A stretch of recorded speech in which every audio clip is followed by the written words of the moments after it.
Aku curiga mayat dalam peti itu sekarang masih gentayangan, hidup di luar sana untuk mencari mangsa. Bukan tidak mungkin jenazah itu berasal dari masa lampau yang di masa sekarang ini bangkit kembali. Jangan lupa, Mik, selidiki kasus ini dengan tuntas. Aku menunggu kabar darimu, Mik.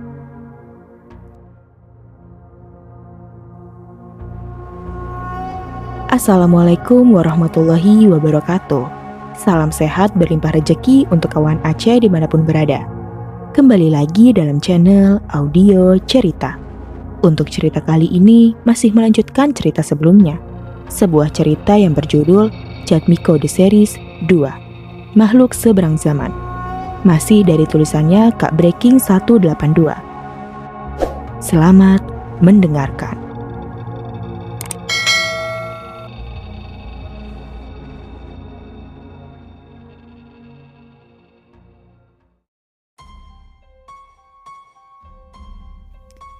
Hotel berbintang 5 itu tidak terlalu jauh dari kawasan Malioboro.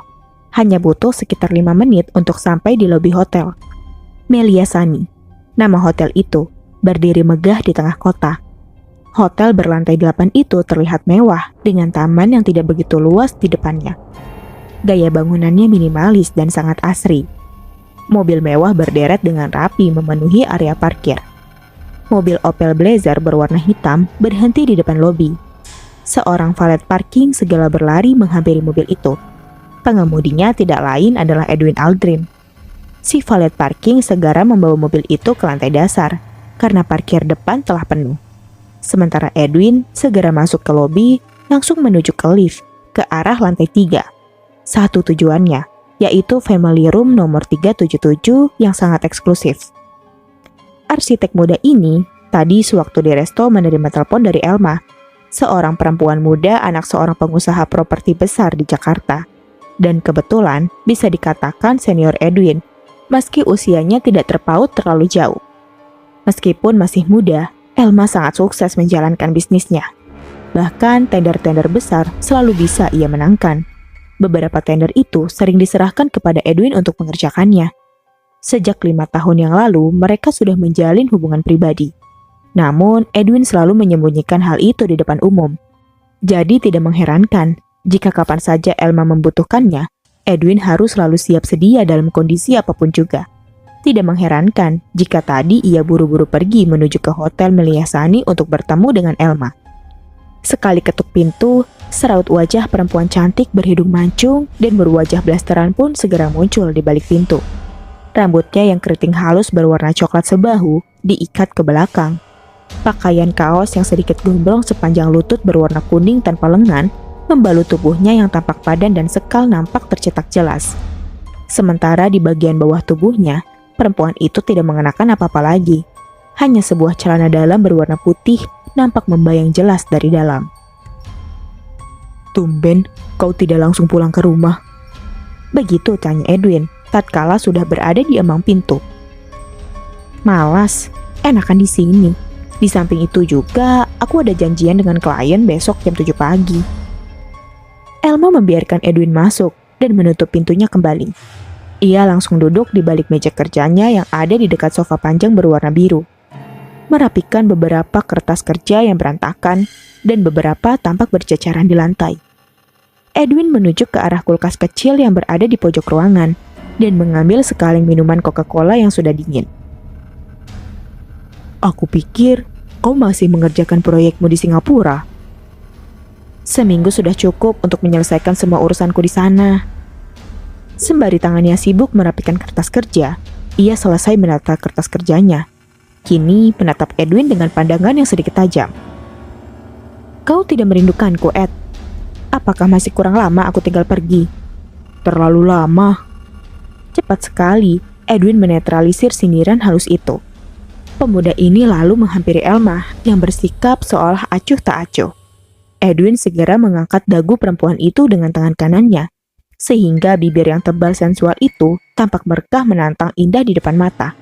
Sedikit membungkuk, Edwin memberikan kecupan hangat di bibir itu. "Aku merindukanmu, Ed," bisik Elma dengan suaranya sedikit parau dan serak. Ia lalu mengusap-ngusap pipi Edwin dengan mesra. Pandangan matanya mulai sayu. Aku juga, El. Kaleng minuman dingin itu diletakkan di atas meja. Kemudian wajahnya ditarik pelan oleh kedua tangan Elma. Dua bibir bersentuhan kembali.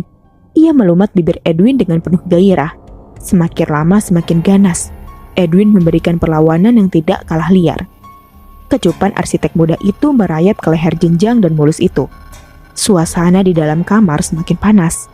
Napas Elma mulai memburu. Ditariknya tubuh Edwin ke arah ranjang dengan spray berwarna putih. Akibatnya, ranjang pun menjadi arena pertarungan hebat. Peluh asmara bercucuran, layaknya air bah yang melanda. Menjelang dini hari, pertarungan indah itu pun usai. Keduanya sama-sama terkulai lemas di atas ranjang. Tiada sehelai benang pun yang menempel di tubuh keduanya. Tepat pukul 7:30, telepon di kamar berdering nyaring. Resepsionis memberitahu ada tamu yang ingin ke kamar 377 menemui Elma. Lantas, Elma langsung meminta tamu itu untuk segera menemuinya ke atas. Tidak berapa lama kemudian, terdengar ketukan halus di pintu. Seorang perempuan muda mengenakan baju kantor berwarna putih dipadukan dengan rok span berwarna hitam. Sepatu hak tingginya tampak serasi, menghiasi sepasang kakinya yang jenjang, menambah mempesona penampilan tamu tersebut. Selamat pagi, Ibu Elma. Maaf, rada telat sebentar. Tadi ada urusan di kantor yang mesti saya selesaikan dulu. Ah, tidak apa-apa. Saya kira tadi tidak jadi datang. Oh iya, ini perkenalkan. Orang yang akan membantu menggarap proyek kita itu. Tamu wanita cantik yang masih muda itu mengulurkan tangannya terlebih dahulu. Edwin yang sejak tadi tertegun segera menjemputnya dengan sedikit gemetar. Nada. Sang tamu menyebutkan namanya. Sekujur tubuh Edwin merinding. Ketegangan mempercepat denyut jantung. Tangannya dingin dan gemeteran. Meskipun penampilannya sangat berbeda, dia sangat yakin bahwa tamu yang berada di hadapannya itu adalah jenazah yang ditemukan dalam keadaan utuh di kaki Gunung Kelir tempo hari. Sebaiknya aku kembali ke proyek dulu, El. Edwin berbisik pelan pada Elma. Ia sangat gelisah. Mukanya terlihat pucat dan seperti tidak betah untuk berlama-lama di ruangan itu. Elma menganggukkan kepala tanda setuju. Seraya berkata, "Telepon aku sejam lagi ya." Edwin hanya mengangguk lemas. Tanpa membuang waktu lagi, Edwin segera pamit dan meninggalkan tempat itu. Pandangan mata Nada tampak tertuju padanya tiada berkedip. Satu senyum menggoda dan sangat misterius tersungging di sudut bibirnya. Bulu kuduk Edwin kembali meremang. Ketika berhasil keluar dari kamar itu, detak jantungnya pun bertambah cepat. Napasnya menjadi berat dan sesak. Gila, benar-benar gila. Jenazah itu benar-benar hidup kembali seperti manusia biasa. Dugaan Jatmiko tepat sekali. Haruskah aku menelpon Jatmiko sekarang juga? Pikir Edwin di dalam lift yang membawanya turun ke lantai dasar. Sebelum masuk ke mobilnya yang terparkir di lantai dasar, Edwin menyempatkan diri menghubungi Jatmiko melalui ponselnya. Ia berbicara dengan terbata-bata dan gemeteran. Suasana di lantai dasar itu remang-remang. Menambah rasa takut di hati Edwin semakin menjadi-jadi. Aku ada di Hotel Miliasani. Dia berada di lantai 377. Maksudku di kamar 377. Bersama... Dia siapa, Ed? Tolong katakan dengan jelas. Jenazah itu, Mik. Mayat yang ada di dalam peti yang kami temukan di kaki Gunung Kelir. Apa kau bilang? Jatmiko nampak sangat terkejut. Kau tidak salah orang, kan? Tidak. Aku ingat benar. Iya, memang benar. Ia jenazah di dalam peti itu. Dia di hotel ini bersama atasanmu. Tebak Jatmiko dari seberang telepon. Edwin mengiyakan dengan gelagapan. Cobalah menahan dia, jangan sampai pergi, Ed. Aku akan segera datang ke tempat itu. Aku tidak berani, Mik. Pandangan wanita itu sangat menyeramkan bagiku. Pada saat itulah, kata-katanya terputus seketika. Ia membuka pintu dan hendak masuk ke dalam. Tapi ternyata ada sesosok tubuh duduk dengan tenang di jok samping kemudi. Alangkah terkejutnya Edwin saat itu. Matanya terbelalak dengan mulut menganga tanpa suara. Tangan kanannya masih menempelkan handphone di telinga. Halo? Ed? Edwin? Suara di seberang telepon tidak sepatah kata pun dijawabnya. Tak ada yang bisa diucapkan oleh arsitek muda itu. Dia berdiri terpaku memandang ke dalam mobil. Jantungnya serasa berhenti berdetak. Entah bagaimana caranya, tahu-tahu Nada sudah berada di dalam mobil itu. Padahal jelas-jelas mobil itu terkunci rapat menggunakan sistem remote dan menggunakan alarm pengaman. Ayolah naik, jangan hanya berdiri mematung di situ saja. Nada tersenyum, suaranya sangat merdu dan menawan hati. Edwin seperti tidak sadar, handphone dimatikan, dimasukkan ke dalam saku kemeja ungunya. Ia naik dan duduk di belakang setir. Tidak berapa lama kemudian, mobil Opel Blazer berwarna hitam itu meluncur pelan-pelan meninggalkan Hotel Meliasani. Pada waktu yang bersamaan, Jatmiko sedang menikmati sarapan pagi di penginapan tidak jauh dari kawasan Malioboro. Tetapi begitu telepon Edwin terputus secara janggal, Jatmiko tidak bisa diam saja. Nalurinya sebagai seorang polisi mengatakan bahwa telah terjadi sesuatu dengan sahabatnya itu. Dengan bergegas, Jatmiko berlari ke arah mobilnya yang terparkir di depan penginapan. Mobil itu melaju ke arah Hotel Meliasani. Tidak berapa lama kemudian, sersan polisi itu telah berada di lift menuju lantai 3. Kamar 377, mana dia? Matanya yang tajam itu mencari-cari kamar yang dimaksud. Ketika kamar itu ditemukan di seberang sana, Jatmiko agak ragu untuk melangkah. Kamar itu dalam keadaan ramai. Bagian kamar depan penuh dengan orang yang bejubel. Pintu kamar dibuka lebar-lebar. Ada ketegangan di sana. Kebetulan seorang rumboy lewat di dekatnya. Jatmiko segera menegur rumboy itu. Ada apa mas di sana? Ada orang tinggal tulang belulang, Pak. Aneh, mengerikan sekali. Jatmiko segera bergegas ke arah kamar 377 yang makin bejubel dengan pegawai dan pengunjung hotel yang penasaran ingin melihat kejadian aneh tersebut. Di dekat balkon yang mengarah keluar, tampak seonggok tulang belulang manusia masih utuh terbujur di lantai. Asap tipis berwarna putih tampak keluar dari kerangka itu.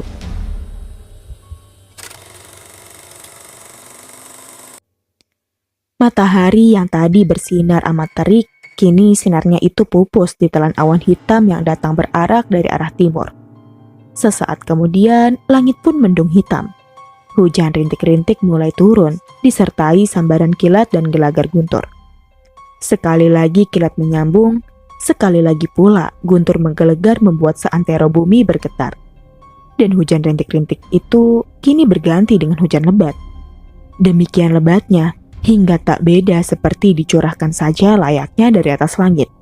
Sekejap saja segala apa yang ada di bumi menjadi basah.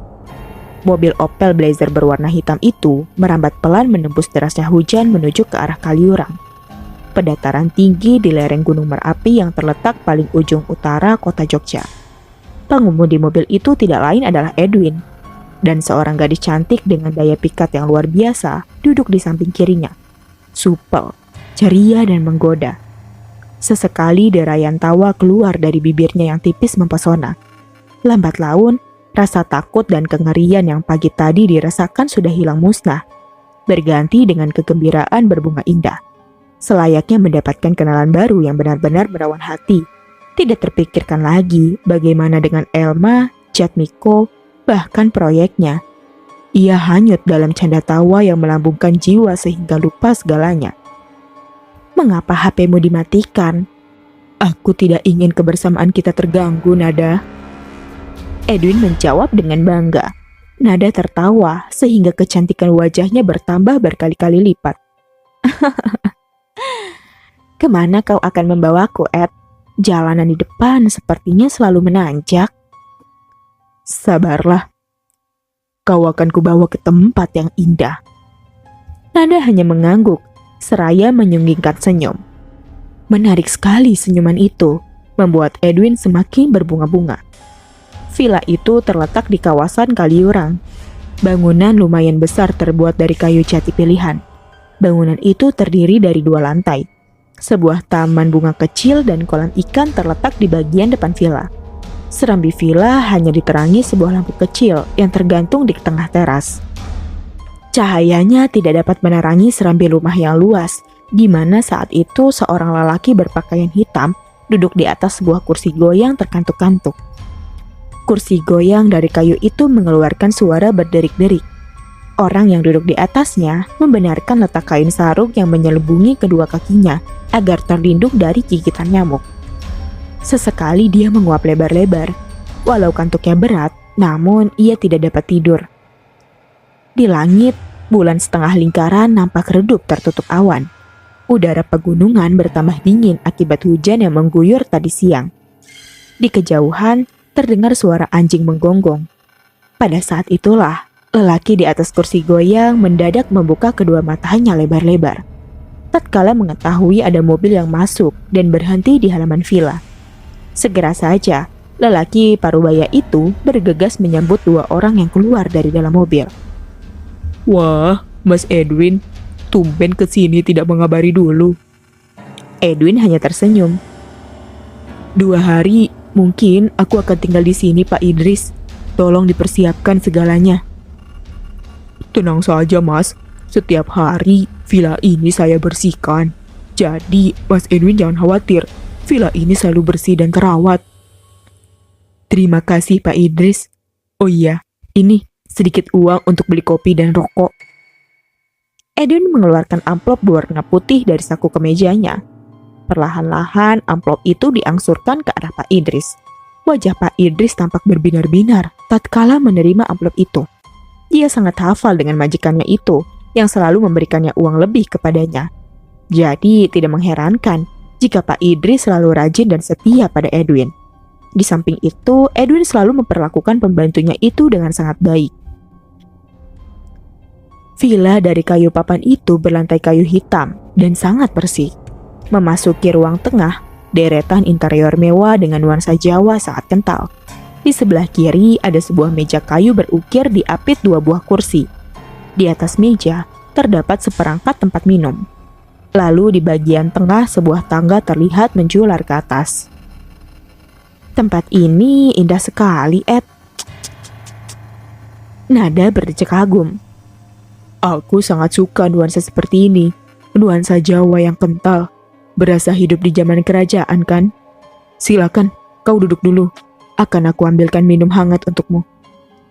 Edwin mempersilahkan gadis itu untuk duduk di atas kursi.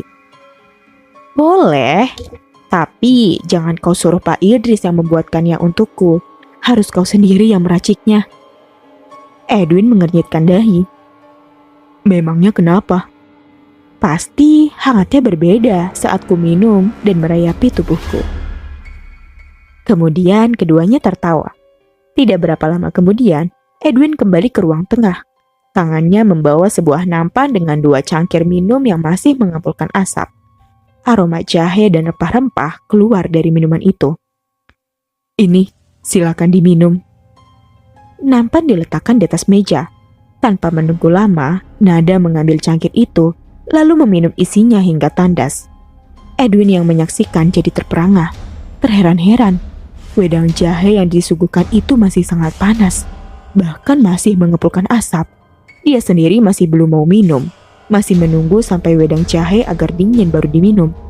Tapi karena daya pikat si gadis yang begitu hebat, keanehan itu segera terabaikan. Aduh, kenapa kepalaku tiba-tiba jadi pusing, Ed? Wah, kau sepertinya masuk angin. Paras Edwin terlihat khawatir. Kurang tahu juga. Pastinya kepalaku ini seperti berputar-putar. Sepertinya kau butuh istirahat. Mari, kuantarkan ke atas. Kamar tidur itu begitu besar. Bau harum menyeruak segar ke dalam jalan pernafasannya. Terus ke paru-paru, menghadirkan suasana tenang. Lantai kamar itu beralaskan permadani lebar dan tebal berwarna merah.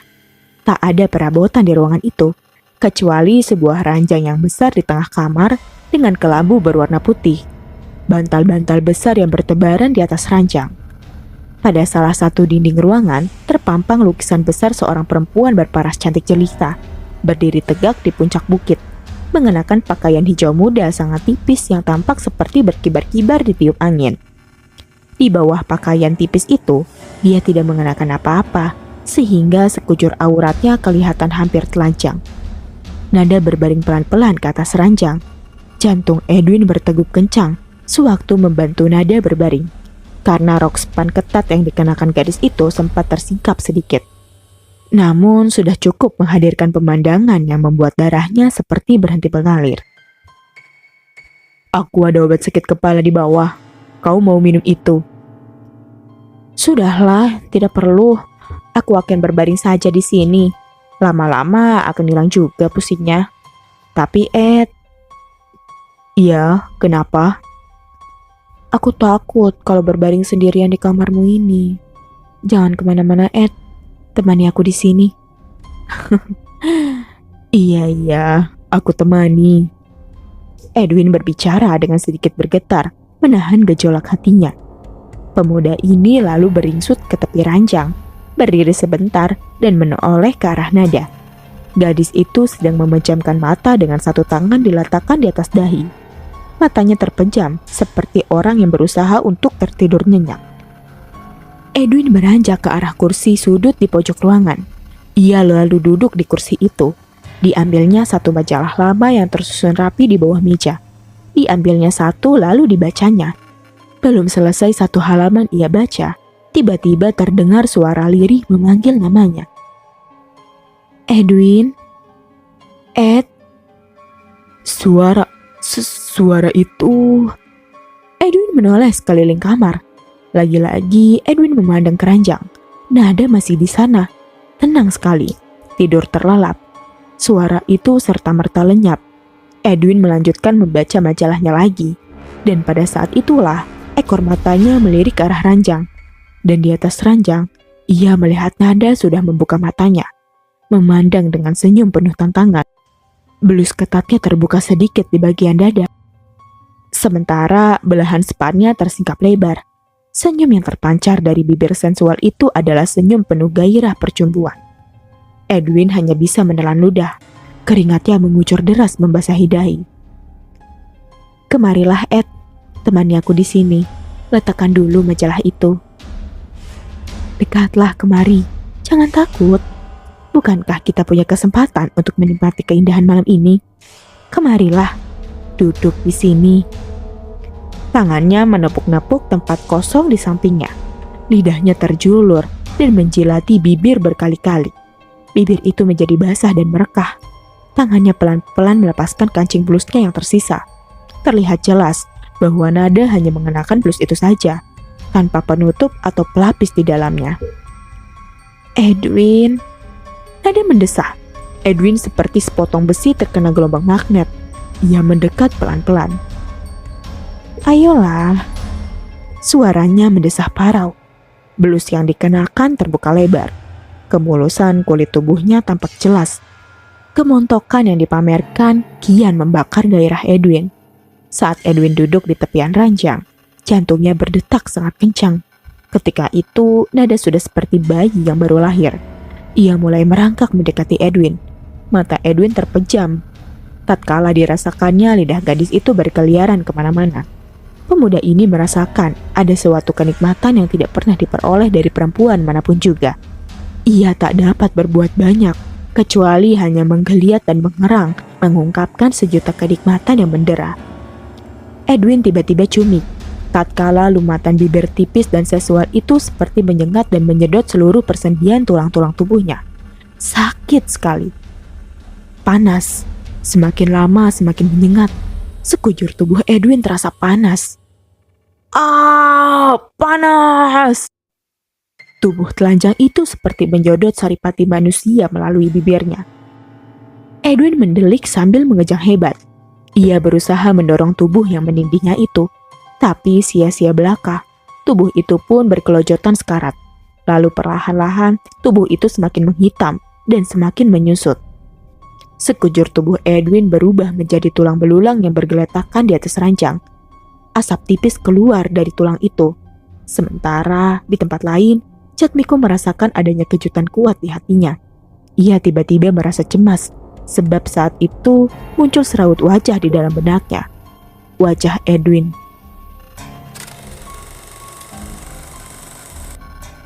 Seorang lelaki ditemukan tewas secara mengerikan.